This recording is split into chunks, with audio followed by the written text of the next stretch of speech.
Salve, salve, galera. Estamos com mais uma live hoje com um convidado muito legal. Ademar de Campos por aqui. E eu só na expectativa desse super convidado maneiro que a gente vai ter uma super conversa. O Ademar de Campos dispensa apresentações, né? Um dos grandes ícones da música evangélica, da música cristã no Brasil. E é com quem a gente vai bater esse papo. Vai chegando Bruno Rossi, Cláudio Stoss, irmã Lourdes. Vai chegando, porque nosso convidado de hoje é alguém sensacional. Pastor Ademar de Campos, que é um dos grandes ícones da nossa música cristã no Brasil. Alguém que eu tenho muito carinho, muito respeito. Fala, Cláudio, tudo bem? Tô só aguardando o Ademar chegar por aqui pra gente começar esse bate-papo legal. Boa noite, doutora Lourdes, tudo bem por aí? Tudo tranquilo? Ana vai chegando, meu amigo Rato, Edson e o Ademar chegou por aqui, já vou convidá-lo para conversarmos.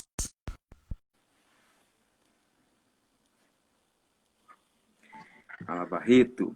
Pastor Ademar de Campos, como vai o senhor? Tudo bem? Boa noite, meu amigo. Tudo bem? Uma alegria revê-lo. Que bom que deu certo, né? Que bom que deu certo, é benção, né? Ah, bem. Muito legal. Primeiro te agradecer, obrigado pelo carinho, pela disponibilidade da gente estar junto por aqui. É sempre um prazer revê-lo e conversar, né? É verdade. O respeito muito grande pelo seu ministério, você é alguém que abençoa muito minha vida. Eu sempre falo com muito prazer e alegria contigo. Obrigado, querido. Obrigado. Eu queria primeiro falar, a nossa última conversa, você estava no meio da turnê do espetáculo da Rua Azusa.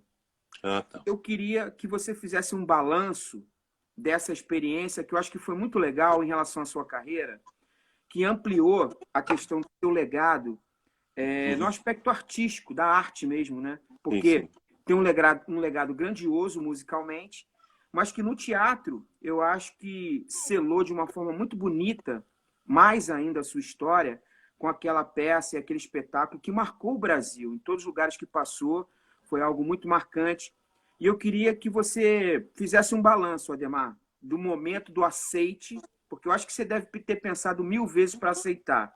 E depois da luta, que não é fácil, ir num estado, viajar para casa, voltar e não sei o quê, e volta e vai.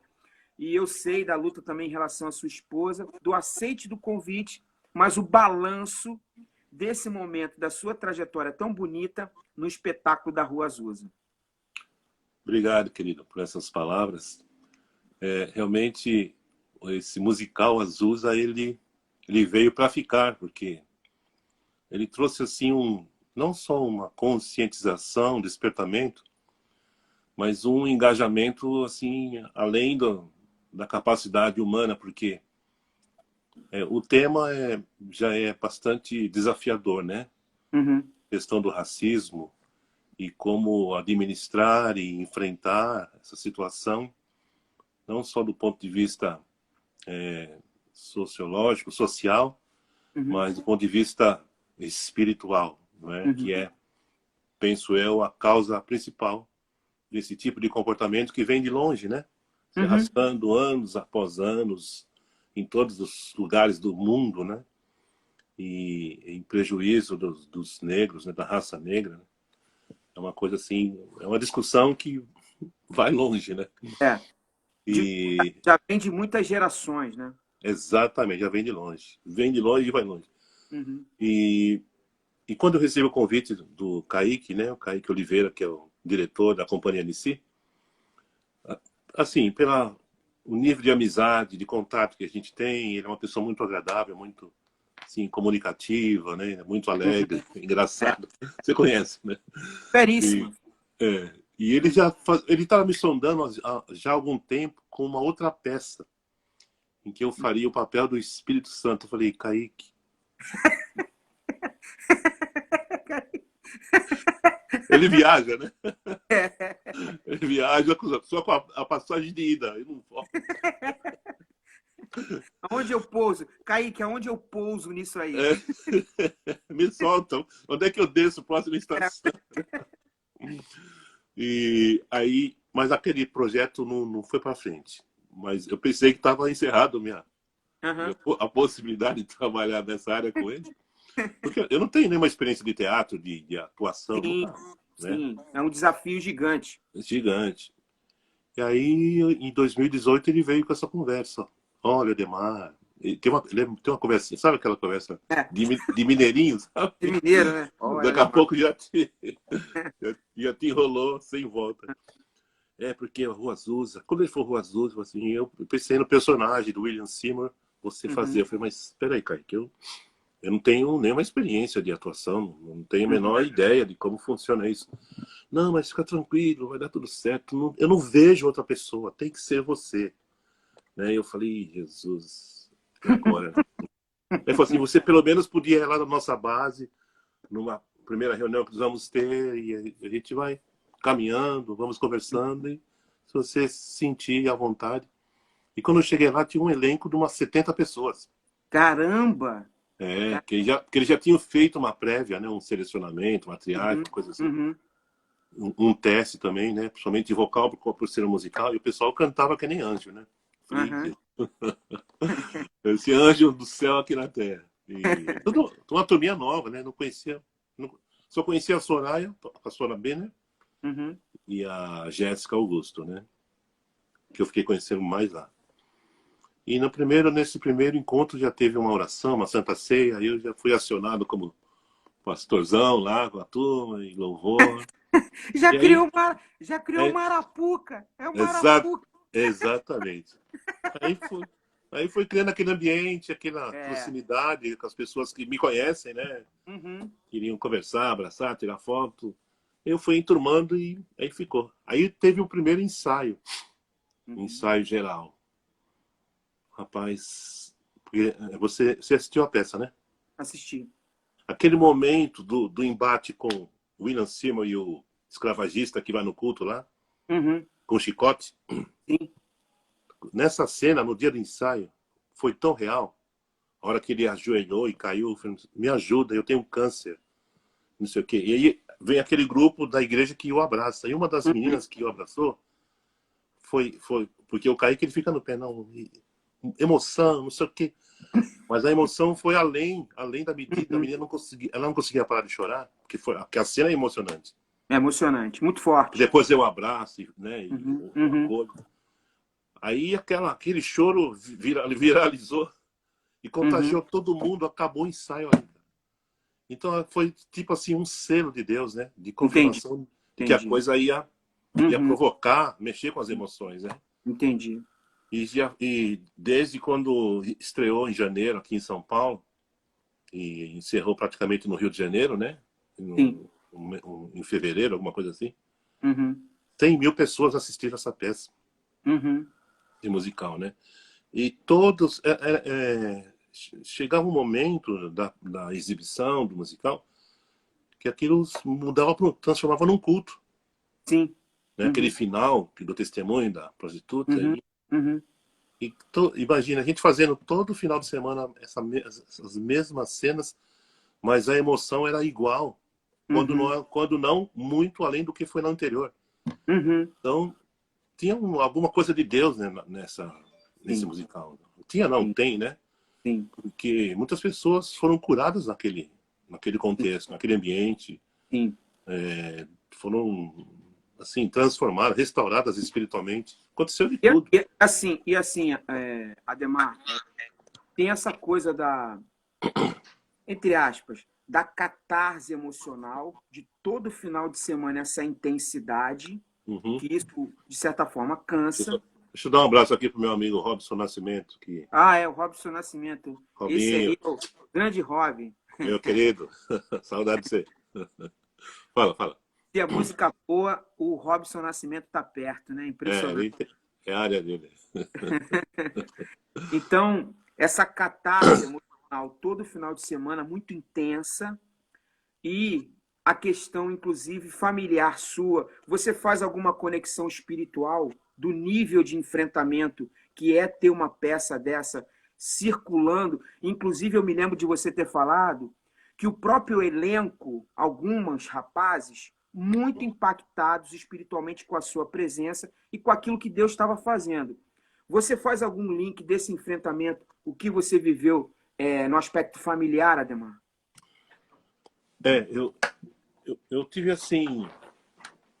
A história do pastor William Seymour, que é o personagem principal, a história gira em torno dele, eu conheci assim meio de longe, meio distante, né? Uhum. Ler um livro aqui, uma informação acolá e tal. Mas esse musical me fez assim chegar mais perto da realidade. Eu comprei o livro, comecei a ler. Eu falei, meu Deus, o que aconteceu naquele lugar, da maneira como aconteceu? Uhum. E é interessante que ele não era racista. Ele lutava pela igualdade entre brancos e negros, tanto que na igreja que ele pastoreava lá na Rua Azusa, a congregação era formada por brancos e negros. E naquela época era muito difícil isso. Muito difícil, sim. Mas é que havia na vida dele uma graça, uma presença de Deus que atraía, né? Que catalisava aqueles grupos diferentes, díspares, né? E então tudo isso foi muito didático, porque você vai absorvendo isso, né? E entendo assim, você perguntou, né, familiarmente, eu nunca tive assim uma coisa agressiva, digamos assim, ostensiva, né? Uhum. Mas sei que alguns ali tiveram. O próprio Kaique sofreu isso Uhum. na família dele. Com ele tem um irmão, é irmão mesmo dele, mas a cor da pele é um pouco mais morena que a dele. Então, isso atingiu, ele foi discriminado e isso afetou diretamente o Kaique. Uma das razões dele ter feito essa peça, esse musical, sobre o tema racismo, né?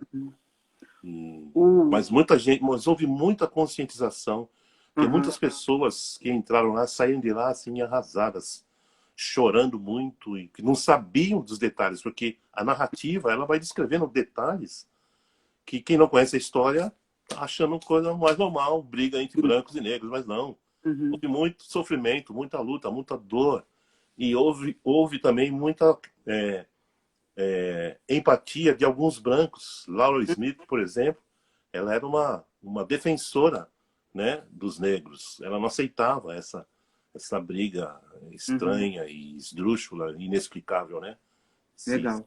Então, muitas são assim, nas entrelinhas, muitos detalhes que são muito didáticos e que você vai absorvendo e Deus vai trabalhando em cima disso. É muito legal. Amém. Assim, muito... na minha maneira de olhar, eu acho que esse espetáculo ele foi um divisor de águas na expressão artística no Brasil. Sim, com certeza.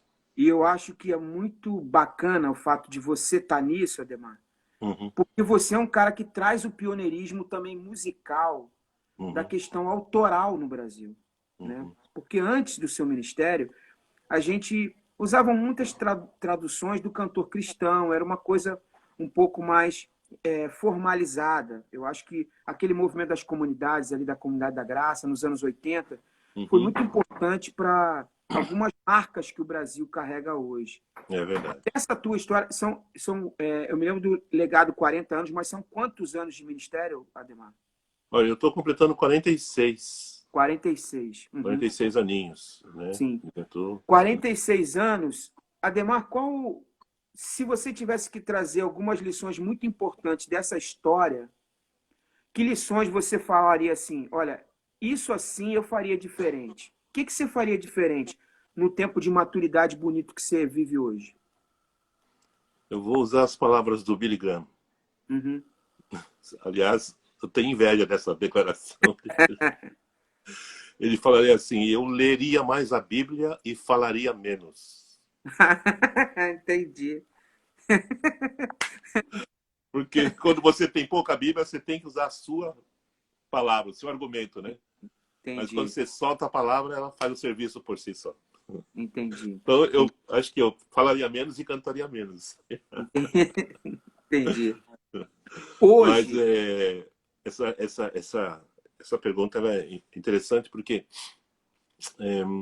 não é uma tarefa fácil, você se manter assim, firme, né? É. Num propósito. Sim. E eu falo isso porque eu sou ser humano, né? Eu tenho limitações, eu sou falho, tenho Sim. defeitos, às vezes Sim. eu erro, eu tenho reações que não são próprias de um filho de Deus, mas eu sempre tive a oportunidade de reparar, de restaurar, de não deixar aquele negócio sem uma solução, né? De diante de Deus me humilhar e pedir misericórdia. E se alguém que eu ofendi, procurei essa pessoa e me retratei. E se alguém que me ofendeu, eu também liberei perdão. Então, sabe, é uma escola. Sim. É uma escola de vida, Lincoln. Você não se sabe disso, Sim. né? Você é alguém que tem o Senhor também. Ninguém é bem sucedido o tempo todo, não. Olha a história de Davi, olha a história de Moisés, de Abraão. Muitos eles tiveram fracassos, mas Deus tinha traçado um destino para eles. Sim. E Deus trabalhou neles a questão do foco. Eu acho que é isso que dificulta a situação para a grande maioria, o foco. Porque foco todo mundo tem. Foco certo, poucos têm. Sim. Então, por exemplo, eu estabeleci para mim que o meu foco é Jesus. Amém. Apocalipse, capítulo 1, versículo 1. Revelação de Jesus Cristo. Eu persigo isto há 46 anos, meu amado. Glória a Deus. Você vai dizer, mas o seu projeto, o que você está pensando? Eu estou pensando umas coisas boas, mas o meu foco é a revelação de Jesus. Porque isso me alimenta, isso me edifica, isso me inspira, isso me transforma. Eu sou dependente disso, meu querido. Quando eu pego o violão para tocar, informalmente, e de repente eu sou ministrado ali, e o Senhor, algo novo acontece. Então, estou numa leitura bíblica e um versículo queima no coração, e aí já pega o violão, e aí já vira um culto, né, individual. Por causa dessa busca interior. Se eu pudesse dar um conselho para quem trabalha no ministério, seja pastor, seja músico, seja cantor, seja na área de louvor, busca a revelação de Jesus. Até porque muito do que se fala, se canta nos dias de hoje, é inconsistente biblicamente. Você sabe disso. Eu sei. O cara pode até usar um texto bíblico, mas não tem uma organização, não tem um roteiro, um propósito certo. Se ouve uma música, se ouve 10, é tudo igual. Tudo igual. Porque tudo falta revelação, falta a fome de Deus, fome da palavra. Jesus é a palavra. Sim. Muitos que ministram, eles não têm conteúdo bíblico. Sim. E estão prestando um desserviço à igreja. Porque que adianta cantar bonito, cantar harmonia linda, e a pessoa a quem você está se dirigindo? Deixa eu contar uma história para você. Posso? Claro. Isso fazem, acho que uns 20 anos atrás. Eu era o líder da equipe de louvor em nossa comunidade.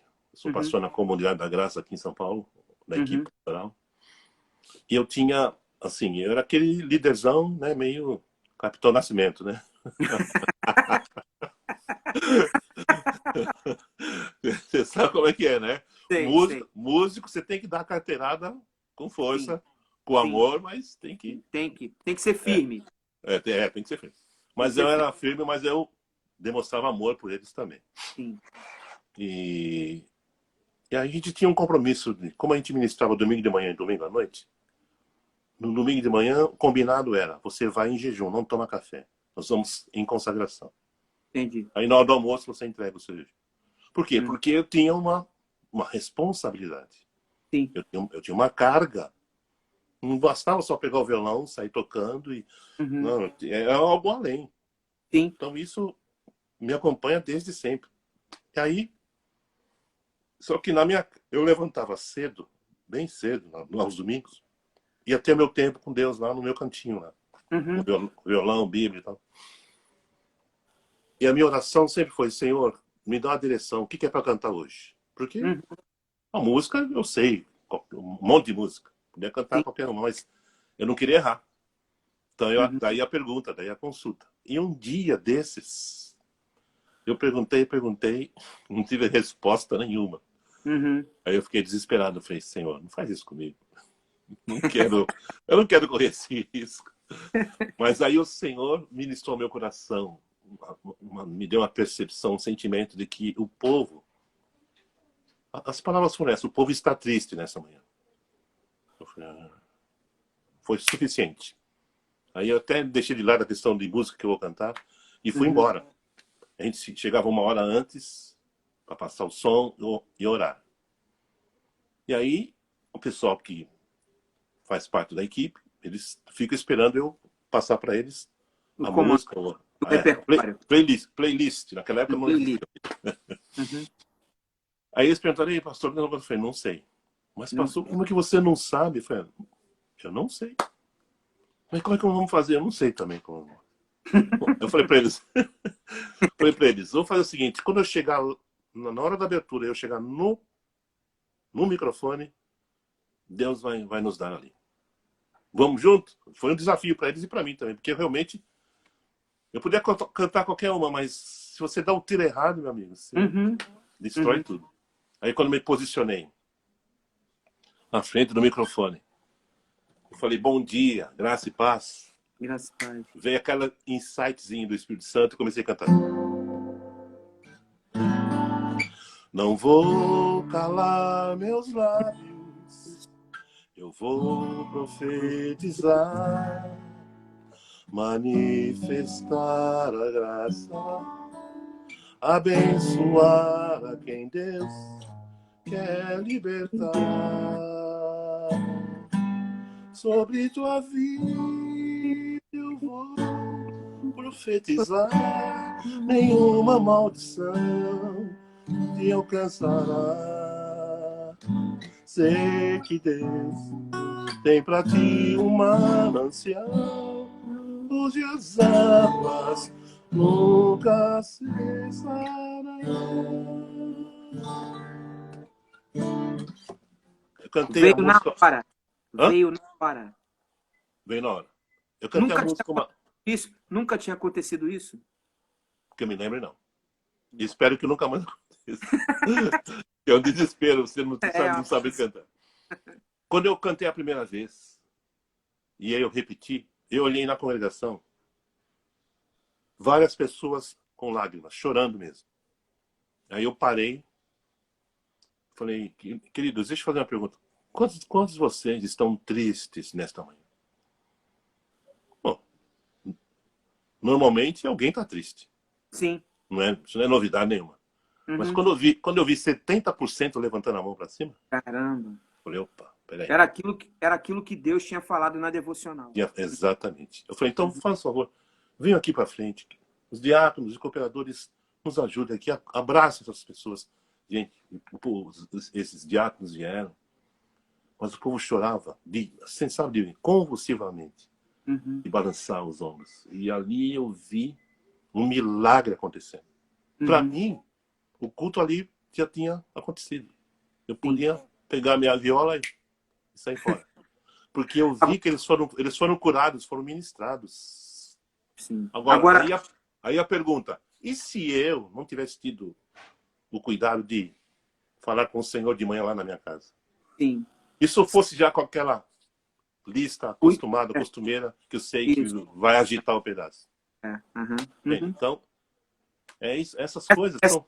Esse testemunho tem muito a ver com o que eu te perguntei acerca de sempre buscar a revelação. Exato. Mas quais são os cuidados, Ademar, que a gente deve ter em não colocar isso como prioridade? Porque num dia a dia corrido como esse, às vezes, assim, uma série de pressões também, sejam elas mercadológicas de sustento, ou sejam ministeriais, do ativismo de alguns, como igreja, como líderes, eu sinto que muitos vetores e muitas pressões acontecem para que a revelação seja colocada em segundo lugar. Mas eu queria ouvir de você. Na sua caminhada, o que é para você? Olha, eu não posso deixar de ter. O que é, assim, cuidado com isso, cuidado com aquilo. Eu não posso deixar de buscar sensibilidade no Senhor. Ser sensível a Deus. Até porque quem trabalha com música já tem esse componente Aflorado. É sensível. Mas só que eu posso ser sensível à música, sensível às pessoas, mas a sensibilidade para com Deus é num patamar muito elevado. Uhum. E a gente precisa entender também, meu querido Lincoln, que nós somos morada do Espírito Santo. Aleluia. Porque o ser humano, ele é muito pragmático, ele é muito de tomar a frente. Uhum. E nessa época de internet, de redes sociais, cara, o que se mais fomenta é a aparição, Uhum. é a exposição nas redes. Sim. Não é? De todo tipo, toda maneira. Eu não Sim. tenho nada contra, eu uso também. Uhum. Mas você não pode ficar refém disso. Perfeito. Porque as redes sociais, elas criaram uma cultura paralela. Sim. Que faz a pessoa ficar escrava daquilo, dependendo daquilo, onde eu tenho que postar. E se não tiver nada para postar, não posta. Uhum. Entende? Então, Uhum. é uma questão de... eu vou dizer para você, eu já tive vontade de sumir das redes. porque há muita demanda. Muita. Muita coisa que não tem necessidade, mas... Entende? E eu não quero ser deselegante com ninguém, então eu procuro atender Sim, todo claro. mundo, mas tem hora que não dá. Então, É. essa questão da sensibilidade, nós precisamos preservar isso diante de Deus. Amém. Né? Aquilo que Paulo fala em Filipenses 2, age em vós o mesmo sentimento que houve em Cristo Jesus, que não teve por usurpação ser igual, antes esvaziou-se. Então é um processo de esvaziamento. Para você ser sensível a Deus e às pessoas, você tem que se esvaziar. Você não pode se manter, eu sou Ademar, vai ser como eu quero. Não funciona assim. Então, uma coisa que eu procuro sempre buscar diante do Senhor é... Jesus disse, as minhas ovelhas ouvem a minha voz. Pode. Eu as conheço, elas me seguem. Então eu preciso ouvir essa voz. Amém. Como eu faço nas orações de manhã, Senhor, o que é para cantar? Canta ele exaltado, todo mundo conhece. Não. Uhum. E se hoje Deus quer que canta, eu sou grato, abre com essa, por exemplo. Entende? Uhum. Então, sensibilidade. Verdade. A quem ministra, e eu não estou falando só do dirigente, estou falando do guitarrista, do baterista, estou falando... Eu já tive experiências assim de um músico mudar o ambiente do culto, pra você ter uma ideia. Total. Por quê? Porque ele estava conectado à sensibilidade. Era um domingo de manhã, Santa Ceia, isso foi em 1981, mais ou menos. E o pastor deu aquele sinal pro tecladista, fazer aquele fundinho. E ele sentaram no instrumento e ele começou a fazer esses acordes aqui.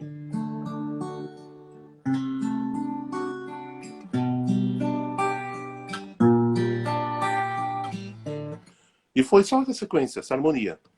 E eu vi que quando eu olhei para ele estava com o olho fechado. Eu olhei para a congregação, um ambiente, um silêncio e uma presença. E Deus me deu uma letra naquele momento, você acredita? Acredito. Agora imagine se aquele cara não tivesse sintonizado com Deus. Talvez a gente nunca conhecesse essa canção. Hã? Talvez a gente nunca conhecesse essa canção. Se Exatamente. ele não tivesse conectado. Exatamente. Então você vê, uma pessoa influenciou 1.500 que estavam reunidos ali. E todas as outras que depois ouviram essa canção. Exatamente. Então você que é músico, você que é cantor, você que é compositor, por favor, busque a sensibilidade em Deus. Às vezes tem hora que você tem que parar o que está fazendo. Para o ensaio, para o arranjo, senta e fica quieto e ouve. Abre a Bíblia e lê um salmo. Para que Deus vá desenvolvendo, aprofundando essa sensibilidade no seu espírito, pelo Espírito Santo que habita em você. Não é uma coisa que você constrói. É uma coisa que você recebe, porque você está no lugar certo, na hora certa. Perfeito. E porque você quer aquilo. Porque você precisa daquilo. Entende? Então, são esses fatores que vão somando e vão agregando, e Deus vai te levando a níveis maiores da revelação dele e da sensibilidade. Né? Um exemplo disso também é a música Heróis Sem Capa. Eu nunca fiz uma música diferente assim. Uma música em homenagem aos profissionais da saúde. Só que eu estava vivenciando o momento que o mundo vive. Sim. Como você, como todos nós estamos. sentindo as dores daqueles que estão morrendo. A gente recebe pedidos de oração aqui direto, de amigos médicos que disseram, ora por mim que eu estou com medo. Imagina uma pessoa conhecida, sua, que não tem opção, não vou trabalhar. Tem que trabalhar porque ela fez um juramento na diplomação. Então ela tem que comparecer lá. Então ora por mim que eu estou emocionalmente... Então eu ouvia um, ouvia dois, aquilo foi me... Deus tem misericórdia. Aí nasceu a canção. Heróis Sem Capa, que eu gravei, fiz um clipe e distribuí aí pelos hospitais e secretarias da saúde para chegar de alguma forma no coração dessas pessoas. Sim. Dessa pandemia, Ademar, qual é também a lição do qual, de repente, o Senhor colocou no teu coração, além da canção que você fez para a classe dos médicos, das pessoas que estavam envolvidas na área da saúde, o Senhor colocou alguma coisa no teu coração em relação a esse tempo que a gente viveu da pandemia e agora a gente está tentando voltar? Alguma coisa brotou no teu coração que você gostaria de compartilhar? Eu acredito que, com a maioria das pessoas, aconteceu um lance assim de despertamento e conscientização. Despertamento no sentido de que da nossa fragilidade. Porque esse vírus ele parou o mundo, colocou o mundo de joelhos. Verdade. E não se tem uma resposta definitiva até o presente momento. Até o presente momento. Outra coisa, o poder de letalidade dessa infecção através do vírus, ele gerou números assustadores. Milhões de pessoas ao redor do mundo. Então, isso trouxe medo e insegurança. Sim. Né? E o ritmo de vida mudou. A vida não é mais a mesma. Não. E não vai ser mais a mesma depois que tudo isso acabar. Espero que acabe. E outra coisa que eu depreendi disso tudo foi assim de me recolher em mim mesmo, diante de Deus. Sabe, de olhar para Deus, olhar para dentro de mim, consertar o que precisa ser consertado. Porque essas coisas não estão acontecendo por acaso. Né? Qualquer um de nós está numa situação de risco. Por exemplo, eu sou da classe dos idosos, alto risco, mas essa semana morreu um moço de 23 anos. Verdade. Crianças morreram. Então todo mundo está em exposição. Isso nos faz lembrar do que a palavra de Deus diz, que os nossos dias eles devem ser contados, né? Salmo 90:12. Ensina-nos a contar os nossos dias. Jesus nos ensina a viver um dia por vez. Basta cada dia o seu mal. O dia de amanhã dará conta de si mesmo. Então isso tem gerado em mim dependência, temor de Deus. E um desejo assim de estar firmado, cada vez mais enraizado nele. Amém. E também tem despertado um sentimento de solidariedade, estender a mão, sabe, de se compadecer.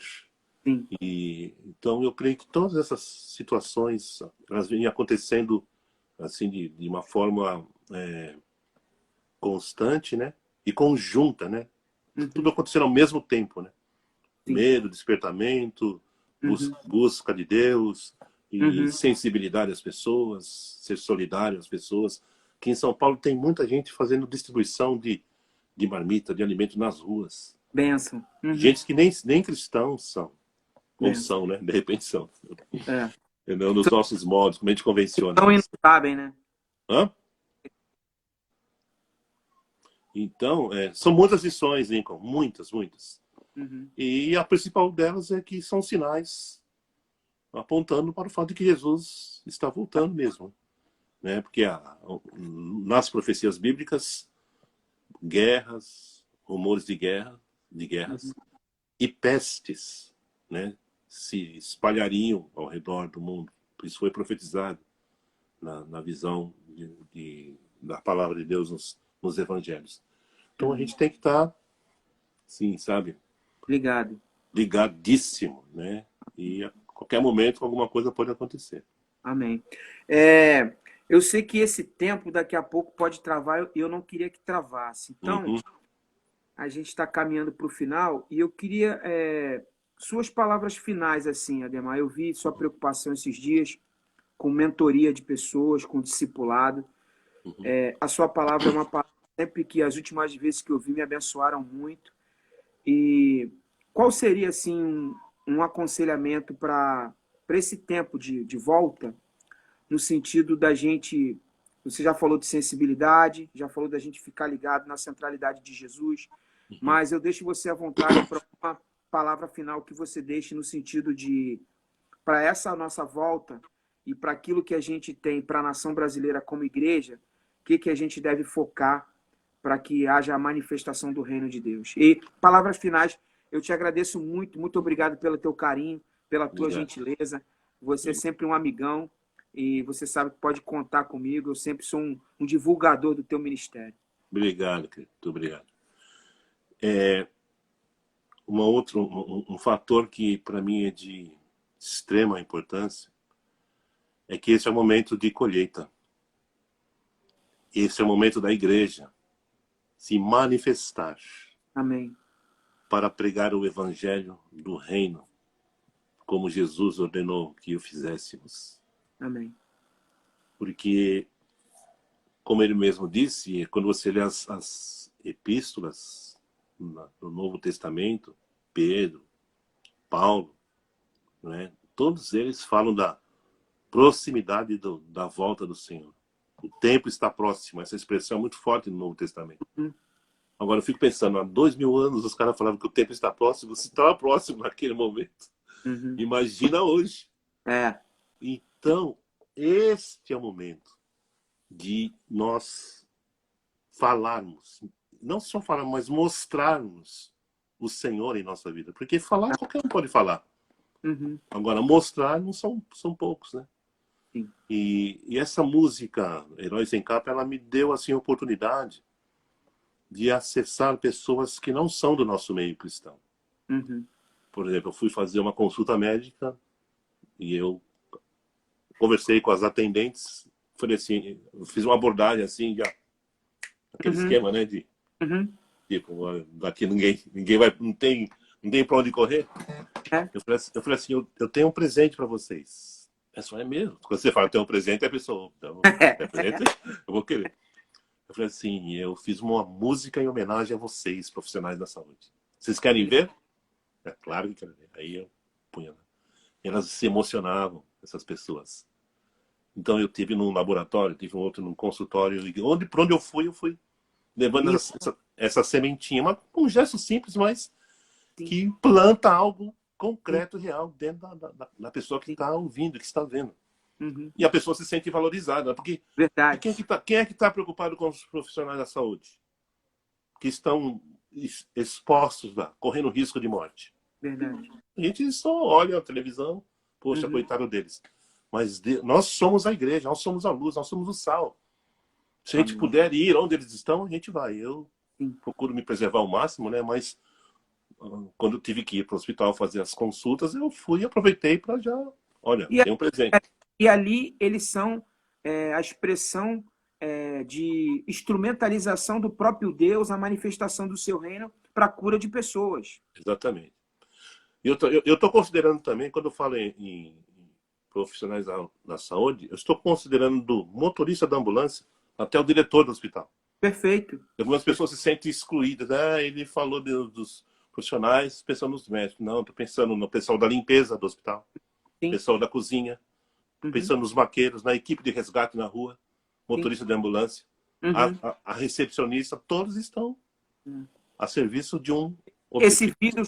Esse vírus nos nivela tanto que o cara que limpa, ele higieniza e te protege. A simplicidade do trabalho dele é grandiosa em te proteger, né? Exatamente.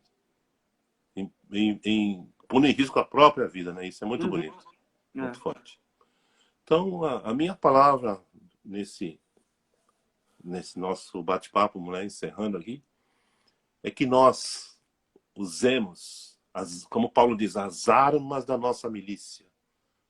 Não são carnais, mas são poderosas em Deus para a destruição de fortalezas. Então, esse é o momento da igreja de Cristo. Amém. Eu não vou dizer se levantar, porque ela já foi levantada. é o tempo dela se manifestar, exercendo a autoridade. A mesma que Jesus delegou para Pedro, os discípulos que estavam com ele lá em Mateus 16. Jesus disse eu digo que você é Pedro, e sobre essa pedra edificarei a minha igreja, e as portas do inferno não prevalecerão contra ela. Olha só essa palavra. E dar-te-ei as chaves do reino dos céus. O que ligares na terra será ligado nos céus. E eu tenho dito que essa chave não foi dada só para Pedro, não. Foi dada para mim, para você, para a igreja de Cristo, que tem na oração, na adoração, a comunicação com Deus. O que é semeado aqui sobe diante do Senhor e volta em forma de sinais, maravilhas, curas, milagres e salvação. Amém. Então, é uma questão de identidade, né?